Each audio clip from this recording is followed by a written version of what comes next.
ये कहानी यूएसए के मशहूर जिम्नास्ट डैन मिलमैन की जिंदगी से इंस्पायर्ड एक मोटिवेशनल स्टोरी है जो आपको अपनी जिंदगी को देखने का एक नया नजरिया सिखाएगी। और अगर आपने इस कहानी का मकसद समझ लिया तो आपकी जिंदगी बदल जाएगी। डैन मिलमैन को एक रात बुरा सपना आता है जिसमें वो टेम्पोन के मुश्किल स्टंट परफॉर्म कर रहा होता है। उसकी परफॉर्मेंस बहुत अच्छी जा रही थी, लेकिन जैसे ही वह फ्लिप करके लैंड कर रहा होता है तो उसका एक पैर टूटकर कांच की तरह बिखर जाता है। उसकी हालत देखकर सब डर जाते हैं, लेकिन एक रहस्यमय आदमी बड़ी शांति से उन टुकड़ों को इकट्ठा करने लग जाता है जिसने भूरे रंग के जूते पहने थे। डैन घबरा कर नींद से जाग जाता है। तब रात के 3 बज रहे थे। वह खुद को शांत करने के लिए वॉक करने चला जाता है।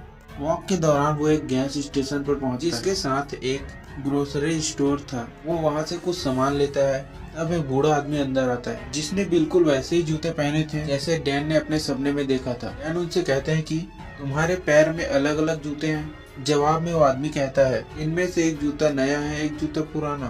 फिर डैन स्टोर से बाहर आ जाता है। वह आदमी भी बाहर एक कुर्सी पर बैठ जाता है, पर अगले ही पल डैन पीछे मुड़कर उस आदमी को देखता है तो वो आदमी स्टोर के छत पर पहुंच चुका था, जो काफी शॉकिंग था क्योंकि एक बूढ़े आदमी के लिए बिना किसी सहारे के इतनी जल्दी छत पर पहुंच जाना नामुमकिन बात थी। डैन उससे पूछता है कि उसने ऐसा कैसे किया, लेकिन वो आदमी रहस्यमय ढंग से चुपचाप उसकी ओर देख रहा होता है। तो डैन वहाँ से चला जाता है। फिर डैन कॉलेज में टेम्पोनिस्ट की प्रैक्टिस करने लिए जाता है।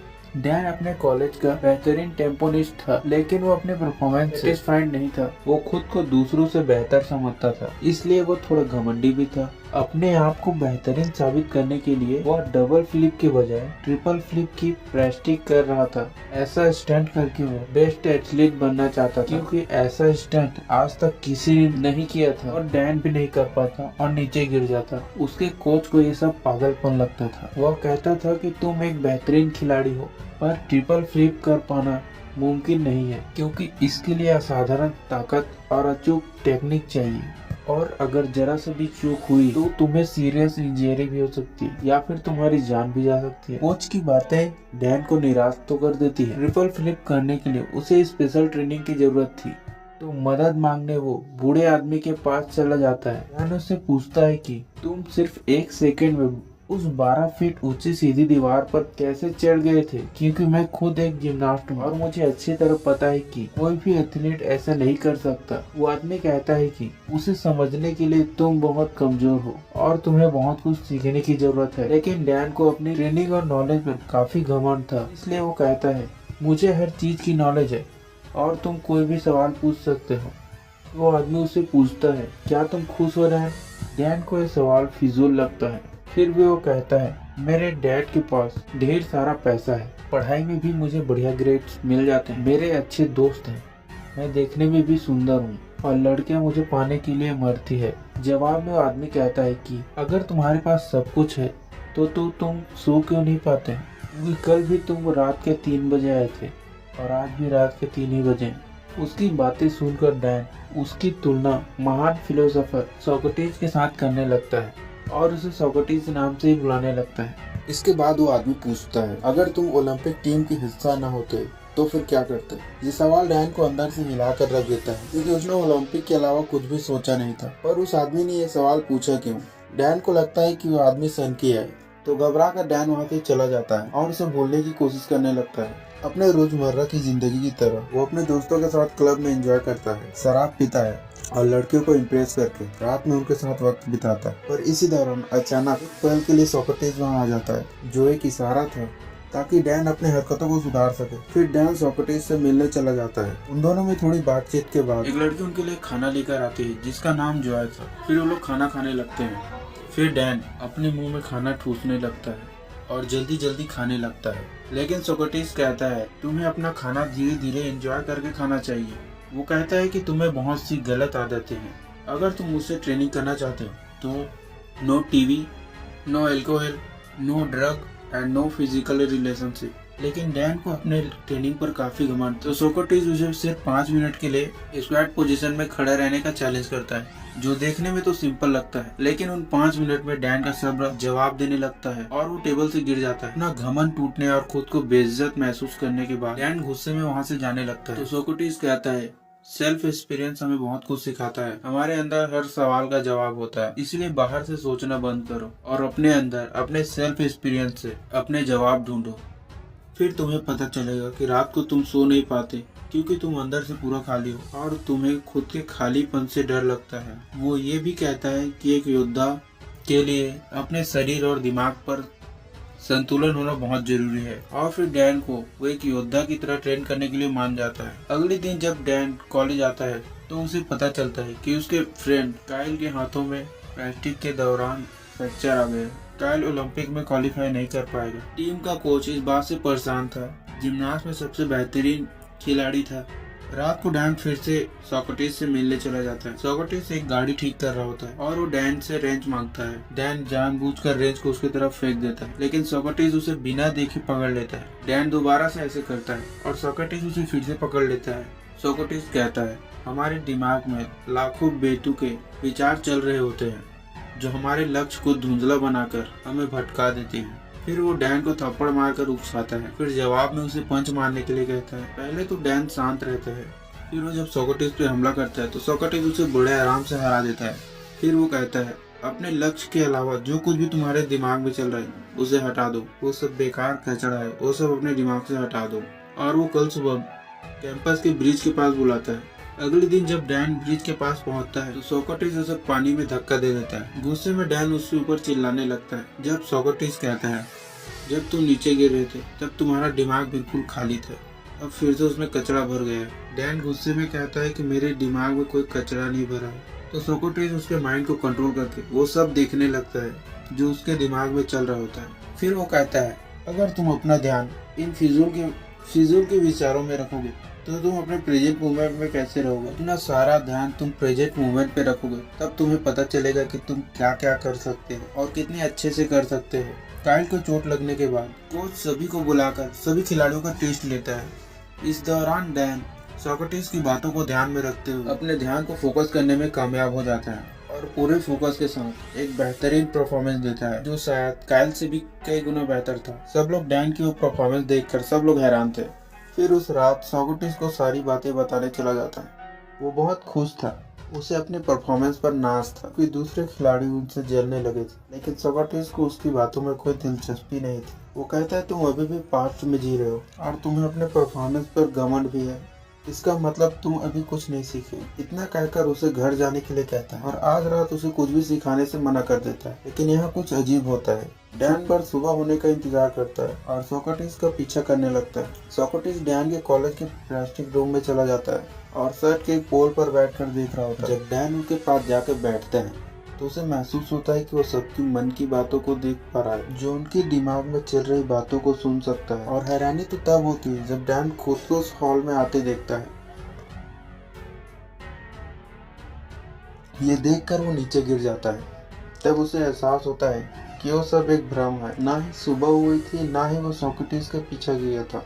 सोक्रेटिस उसके दिमाग से खेल रहा था। सोक्रेटिस कहता है कि अभी तो तुम्हें बहुत कुछ सीखना बाकी है, लेकिन डैन बहुत बुरी तरह से डर चुका था, जो घबरा कर वहाँ से चला जाता है। इस घटना का डैन पर उल्टा असर पड़ता है। उसका कॉन्फिडेंस नीचे गिरने लगा था, जो उसके दोस्त भी नोटिस करते हैं और उसका कोच भी, क्योंकि उसकी परफॉर्मेंस डाउन होने लगी थी। अगले दिन वो पार्क में जोया को देखता है, जो सोक्रेटिस के लिए खाना लेकर आई थी, जो कहता है, सोक्रेटिस के आइडियाज और टेक्निक से मैं बेहतर एथलीट बन सकता हूँ, लेकिन मेरे साथ बिल्कुल उल्टा हो रहा है। सोक्रेटिस उससे ये सब करवाता है जो उसने आज तक नहीं किया था, जैसे कि कचरा साफ करना, लोगों की गाड़ी में पेट्रोल भरना, टॉयलेट साफ करना और no TV, no alcohol, no drug and no physical relationship. यानी सब तो कर तो रहा था, लेकिन उसे ये सब फिजूल लग रहा था। उसकी परफॉर्मेंस अच्छी होने की जगह और खराब होने लगी थी। सोक्रेटिस की टीचिंग को समझ नहीं पा रहा था और एक दिन तंग आकर सोक्रेटिस से लड़ाई करने लग जाता है। वो कहता है, मैं टॉयलेट साफ करके कौन सा योद्धा बन सकता हूँ।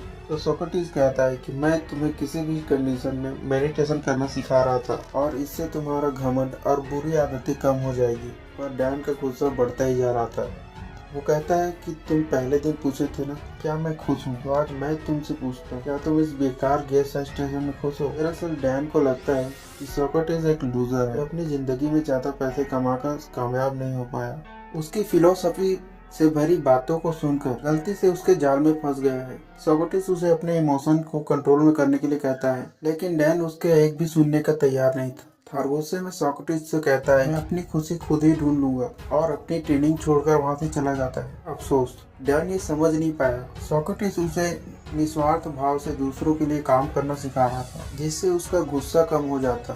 खैर, डैन ने फिर से अपनी पुरानी लाइफस्टाइल को अपना लिया था, जैसे कि क्लब में शराब पीना, मीट खाना, लड़कियों के साथ सोना और तेज स्पीड बाइक चलाना। और एक दिन वो अपनी मोटरसाइकिल पर बैठ कर तेजी से कहीं जा रहा था, तब उसका एक गाड़ी के साथ एक्सीडेंट हो जाता है और वो कुछ दूर आगे हवा में उछल कर गिर जाता है। तब कांच के टुकड़े वैसे ही टूटते हैं जैसे उसने सपने में देखा था। फिर इसे डॉक्टर बताता है कि उसकी दाएं पैर की हड्डी टूटी ही नहीं बल्कि चकनाचूर हो चुकी है, जिसके अलग अलग 17 फ्रैक्चर हो चुके हैं। और इसी वजह से ऑपरेशन के दौरान उसके स्टील की रॉड डालना पड़ा। डॉक्टर कहता है कि तुम ठीक से ख्याल रखते हो, 1-2 महीनों में अपने पैरों पर चलने लगोगे। सिर्फ चलने। डैन को पता चल गया था कि उसका ओलंपिक में जाना लगभग नामुमकिन हो चुका है, क्योंकि उसे चलने के लिए भी बैसाखी का सहारा लेना पड़ता था और उसकी ट्रेनिंग भी पूरी तरह बंद हो चुकी थी। टांग टूटने के बाद अब उसका घमंड भी टूट चुका था। फिर एक दिन जॉय उससे मिलती है। उसे डैन की फिक्र हो रही थी, क्योंकि ओलंपिक में जाने का उसका सपना टूट चुका था। उन दोनों में अच्छी अंडरस्टैंडिंग थी। वो दोनों एक दूसरे को पसंद करने लगे थे। अपने सपने को यूं ही टूटते हुए नहीं देखना चाहता था। कोच से मिलता है और कहता है कि मैं 3rd राउंड से तो चूक जाऊंगा, लेकिन 8 महीने बाद फाइनल क्वालिफायर राउंड है और मैं उसमें परफॉर्म करना चाहता हूँ। लेकिन कोच को उसकी हालत देखकर कि अब डैन कभी भी कंपटीशन में हिस्सा नहीं ले पाएगा, क्योंकि उसके पैर में स्टील की रॉड डली है और डॉक्टर ने भी उसे ट्रेनिंग करने से मना किया है। अपने सपने को टूटता देख डैन गुस्से से भर जाता है और अपने ट्रॉफीज को तोड़ने लगता है। ये दौर उसकी जिंदगी का सबसे मुश्किल दौर था। उसका सब कुछ बर्बाद हो चुका था। अब उसका जिंदा रहने का कोई मकसद नहीं था। अपनी जिंदगी खत्म करने एक ऊंचे क्लॉक टावर पे चढ़ जाता है। जैसे ही वो कूद पाता, वहाँ पे कुछ अजीब होता है। एक शख्स नजर आता है जो और कोई नहीं, उसी का एक रिफ्लेक्शन था। वो परछाई उसके अंदर का उसके डर, उसके डाउट और उसके अंदर चल रही उथल पुथल को दर्शाती है। वो और कोई नहीं, उसी के अंदर का शैतान था। वो डैन को नीचे कूदने के लिए खींच रहा था। डैन समझ जाता है कि अगर वो अपने अंदर की सारी बुराइयां मिटा दे तो उसके अंदर शांति आ जाएगी। तभी वो शैतान नीचे गिरकर हमेशा के लिए खत्म हो जाता है। लेकिन ये सब एक सपना था। शैतान तो अभी भी उसके अंदर ही था। उसने अपने सपने के जरिए अपनी जिंदगी की सच्चाई को देखा था। तो मदद मांगने सोक्रेटिस के पास चला जाता है। डैन सोक्रेटिस के पास जाकर रोने लगता है। सोक्रेटिस कहता है कि हर चीज का एक मकसद होता है। वो डैन से कहता है कि तुम्हें अब अपने सवालों के जवाब अपने अंदर से ढूंढने पड़ेंगे, और जब तक तुम्हें अपने अंदर से कोई खास जवाब नहीं मिलता तब तक तुम उस पुरानी कार के ऊपर बैठे रहो। डैन वहाँ बैठकर सोचने लगता है। डैन के पास टाइम तो बहुत था, लेकिन वो क्या सोचे ये मालूम नहीं था। बार बार वो अपने नए सवालों के जवाब के साथ सोक्रेटिस से मिलता है। सोक्रेटिस उसके जवाबों से सेटिस्फाइड नहीं था। सारी रात सोचने के बाद जब सुबह एक कपल को देखता है तो उसे अपना एक जवाब मिलता है। जिंदगी का एक एक पल बहुत खास है, हमें अपनी जिंदगी की कदर करनी चाहिए। और ये जवाब सुनकर सोक्रेटिस खुश हो जाता है। डैन को अपनी जिंदगी की कीमत पता चल गई थी। अब टावर से कूदने के ख्याल उसके दिमाग में नहीं आएगी। सोक्रेटिस के साथ रहकर वो और भी नई नई चीजें सीखता है। सोक्रेटिस उसके अंदर फिर से जीने की आशा भरता है, अपनी जिंदगी फिर से शुरू करने के लिए मोटिवेट करता है। फिर डैन एक दिन अपने दोस्तों से मिलता है और अपने बुरे बिहेवियर के लिए उनसे माफी मांगते हैं। डैन का ये रूप देखकर वो लोग हैरान हो जाते हैं। सोक्रेटिस के विचारों ने डैन को पूरी तरह बदल दिया था। और एक दिन डैन सोक्रेटिस से कहता है कि वो उसी की तरह लोगों की निस्वार्थ भाव से सेवा करने के लिए तैयार है। लेकिन सोक्रेटिस उसे ट्रेनिंग फिर से शुरू करने के लिए कहता है, और डैन उससे सहमत नहीं था।